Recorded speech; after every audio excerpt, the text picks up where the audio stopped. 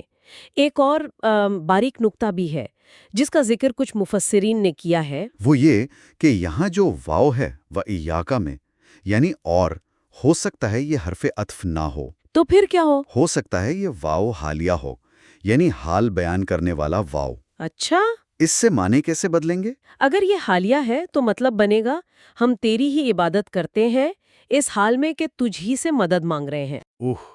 یعنی عبادت کرتے ہوئے بھی مدد مانگ رہے ہیں؟ جی، اس سے یہ نقطہ نکلتا ہے کہ عبادت کرنا بھی خود اللہ کی مدد کے بغیر ممکن نہیں۔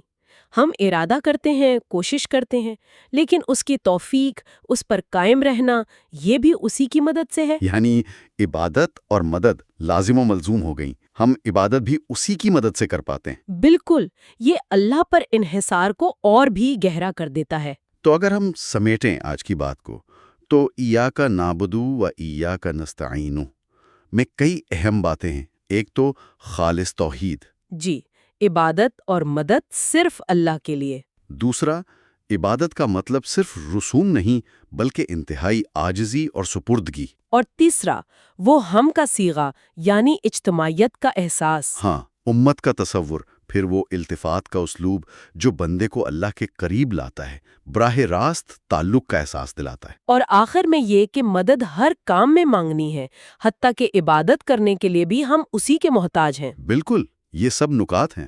واقعی اگر ان باتوں کو ذہن میں رکھ کر یہ آیت پڑھی جائے تو نماز کا، دعا کا، اللہ سے تعلق کا سارا تجربہ ہی بدل سکتا ہے۔ یہ صرف الفاظ دہرانا نہیں رہتا۔ یقیناً، یہ ایک عہد بن جاتا ہے، ایک تعلق کا اظہار۔